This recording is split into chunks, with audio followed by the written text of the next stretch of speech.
Hello বন্ধুরা, তোমরা দেখতে পাচ্ছ যে খাটের উপরে আমার বাবু বসে বসে ছবি আঁকছে।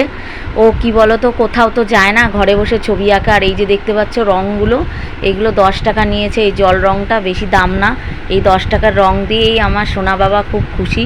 আর এই রঙ দিয়েই ছবি আঁকতে ও ভালোবাসে। আর দেখতে পাচ্ছ খাটের উপর রঙ ছড়ানো, বাটিতে জল দেখো নিয়ে এসছে। আর কি করবে বলো, ও তো কোথাও যায় না, সারাদিন ঘরেই থাকে। আর আমরা উপরে থাকি, নিচে খুব একটা যাওয়া হয় না। নিচের লোকের সাথে কোনো সম্পর্ক নেই, যার কারণের জন্য আমার ছেলেটা কিছু তো একটা নিয়ে থাকবে। তাই ও যত খুশি ছবি আঁকুক, আমরা কেউ কিচ্ছু বলি না। ওর যেরকম মন চায় ও সেরকমভাবেই ছবি আঁকে।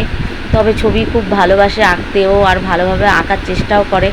আর আমি জানো তো, একটা আঁকার মাস্টারের কাছে এখনও দিতে পারিনি, কেননা আঁকার মাস্টারের কাছে দিতে গেলে অনেক টাকার ব্যাপার থাকে, ঠিক আছে। তো এখন যে পরিস্থিতির মধ্যে আছি, তাতে করে টাকা পয়সা খুবই টানাটানিতে চলছি। এই জন্য আমি বলেছি যে বাবা, তুমি ভালো করে বাড়িতে বসেই আঁকো, আমি তোমাকে যখন ক্লাস 5-এ উঠে যাবা তখন আমি তোমাকে আঁকার মাস্টারের কাছে দিয়ে দেবো। কারণ বাবু যাই হোক বাড়িতে ছবি দেখে দেখে আঁকে। আর ও ঠাকুর আঁকতে খুবই ভালোবাসে। সে যে কোনো ঠাকুর মানে দেখলে পরেই ও আঁকতে পারে।